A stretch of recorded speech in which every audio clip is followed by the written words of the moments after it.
ಎಲ್ರಿಗೂ ನಮಸ್ಕಾರ. ಎಲ್ರಿಗೂ ವೈಕುಂಠ ಏಕಾದಶಿಯ ಶುಭಾಶಯಗಳು. ಆ ಭಗವಂತ ಎಲ್ಲರಿಗೂ ಒಳ್ಳೇದು ಮಾಡಲಿ ಅಂತ ಹೇಳ್ತಾ, ಎಲ್ಲರ ಕಷ್ಟ ದುಃಖ ಸಮಸ್ಯೆಗಳು ಏನೇ ಇರಲಿ ಎಲ್ಲ ನಿವಾರಣೆ ಆಗಲಿ, ಎಲ್ಲರಿಗೂ ಸುಖ ಶಾಂತಿ ನೆಮ್ಮದಿಯನ್ನು ಆ ಭಗವಂತ ಕರುಣಿಸಲಿ ಅಂತ ಕೇಳ್ಕೊಳ್ತೀನಿ. ಇವತ್ತು ನಾನು ಮೈಸೂರಿನ ವಿಜಯನಗರದಲ್ಲಿರುವ ಶ್ರೀ ಯೋಗ ನರಸಿಂಹಸ್ವಾಮಿ ದೇವಸ್ಥಾನಕ್ಕೆ ಬಂದಿದ್ದೀನಿ. ಯಾರಿಗೆಲ್ಲ ಇವತ್ತು ದೇವಸ್ಥಾನಕ್ಕೆ ಹೋಗೋಕ್ಕಾಗಲಿಲ್ಲ, ಯಾರಿಗೆಲ್ಲ ಇವತ್ತು ದೇವಸ್ಥಾನಕ್ಕೆ ಹೋಗಿ ದೇವರ ದರ್ಶನ ಮಾಡೋಕ್ಕಾಗಲಿಲ್ಲ ಅಂಥವರೆಲ್ಲರ ಪರವಾಗಿ ಈಗ ನಾನೇ ದೇವಸ್ಥಾನಕ್ಕೆ ಹೋಗಿ ಆ ಭಗವಂತನ ದರ್ಶನ ಮಾಡ್ತೀನಿ. ಬನ್ನಿ ನನ್ನ ಜೊತೆ ನೀವು ಎಲ್ಲರೂ ಆ ಭಗವಂತನ ದರ್ಶನ ಮಾಡಿ ಅಲ್ಲಿಂದನೇ ಭಗವಂತನಿಗೆ ಕೈ ಮುಗಿರಿ. ಎಲ್ಲರಿಗೂ ಒಳ್ಳೆಯದಾಗಲಿ ಅಂತ ದೇವ್ರನ್ನ ಬೇಡ್ಕೊಳ್ತೀನಿ. ಬನ್ನಿ ದೇವಸ್ಥಾನದ ಒಳಗಡೆ ಹೋಗೋಣ.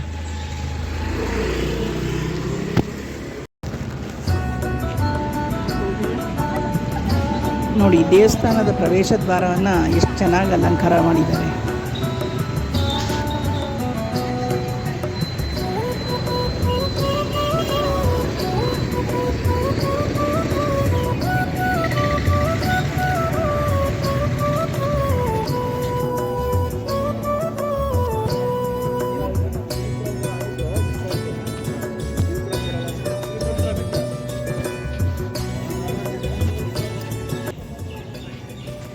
ನಾನು ಸ್ವಲ್ಪ ಹೋಗಿದ್ದು ಲೇಟಾಗಿದ್ದರಿಂದ ಅಷ್ಟು ಜನಸಂದಣಿ ಇರಲಿಲ್ಲ.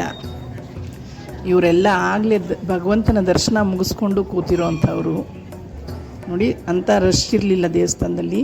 ಹಾಗಾಗಿ ನಾನು ಬೆಳಗ್ಗೆನೇ ಹೋದರೆ ತುಂಬ ರಶ್ ಇರುತ್ತೆ, ನನಗೆ ನಿಂತ್ಕೊಳ್ಳೋಕ್ಕಾಗಲ್ಲ ಅಂತಂದ್ಬಿಟ್ಟು ಸ್ವಲ್ಪ ನಾನು ನಿಧಾನಕ್ಕೇ ಹೋದೆ, ಮಧ್ಯಾಹ್ನ ಹೋದೆ. ಹಾಗಾಗಿ ಅಷ್ಟು ರಶ್ ಇಲ್ಲ, ದೇವ್ರ ದರ್ಶನವೂ ಚೆನ್ನಾಗಾಯಿತು. ನೋಡಿ, ಇದು ದೇವಸ್ಥಾನದ ಉತ್ತರಕ್ಕಿರುವಂಥ ವೈಕುಂಠ ದ್ವಾರ. ಇಲ್ಲಿಂದನೇ ದೇವಸ್ಥಾನದೊಳಗಡೆ ಹೋಗಬೇಕು.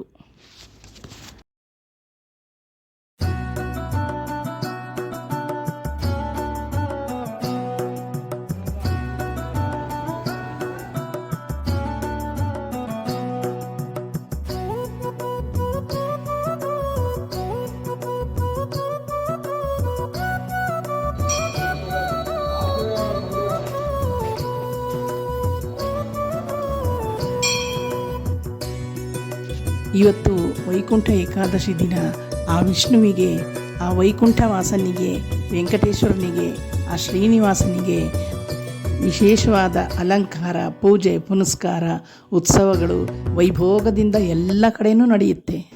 ಇಂಥ ಸಮಯದಲ್ಲಿ ನಾವು ಆ ಭಗವಂತನನ್ನು ನೋಡೋದು, ನೋಡಿ ಕಣ್ತುಂಬಿಕೊಳ್ಳೋದೇ ಒಂದು ಪುಣ್ಯ ಅಲ್ವಾ?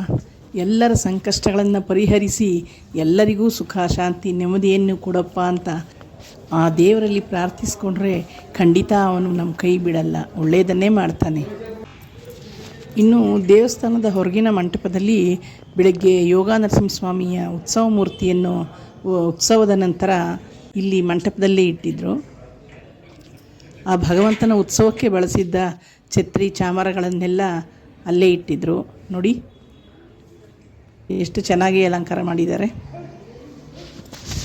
ಈ ದೇವಸ್ಥಾನದ ಇನ್ನೊಂದು ವಿಶೇಷ ಏನು ಅಂತಂದರೆ, ಪ್ರತಿ ವರ್ಷ 1ನೇ ತಾರೀಕಿನ ದಿನ ಇಲ್ಲಿ 2 ಲಕ್ಷ ಲಾಡುಗಳನ್ನು ವಿತರಣೆ ಮಾಡ್ತಾರೆ ಭಕ್ತರಿಗೆ. ಅಂದರೆ ಬೆಳಗ್ಗಿನ ಜಾವ 4 ಗಂಟೆಯಿಂದನೇ ಇಲ್ಲಿ ಲಾಡುಗಳ ವಿತರಣೆ ಶುರುವಾದರೆ ರಾತ್ರಿ 11 ಗಂಟೆವರೆಗೂ ಇಲ್ಲಿ ಭಕ್ತರಿಗೆ ಲಾಡುಗಳನ್ನ ವಿತರಿಸಲಾಗುತ್ತೆ.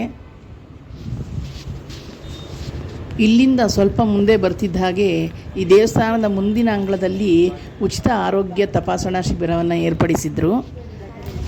ಹಾಗಾಗಿ ನಾನು ಹೋಗಿ BP ಚೆಕ್ ಮಾಡಿಸ್ಕೊಂಡೆ.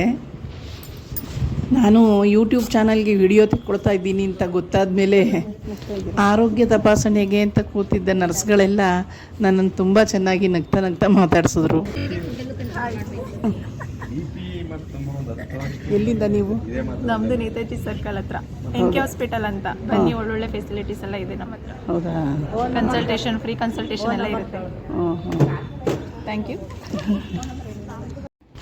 ಯಾವುದೇ ದೇವಸ್ಥಾನಕ್ಕೆ ಹೋದರೂ ನಾವು ಬರುವಾಗ ದೇವಸ್ಥಾನದ ಕಳಶ ನೋಡ್ಕೊಂಡು ಬರಬೇಕಂತೆ. ಹಾಗಾಗಿ ನೋಡಿ, ನಿಮಗೆ ಕಳಶ ತೋರಿಸ್ತಾ ಇದ್ದೀನಿ ನಾನು.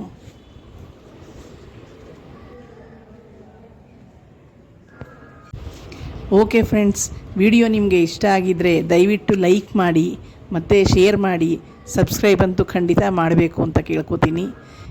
ಮುಂದಿನ ವಿಡಿಯೋದಲ್ಲಿ ಸಿಗೋಣ ಅಲ್ಲ. ಎಲ್ರಿಗೂ ಒಳ್ಳೆಯದಾಗಲಿ. ನಮಸ್ಕಾರ.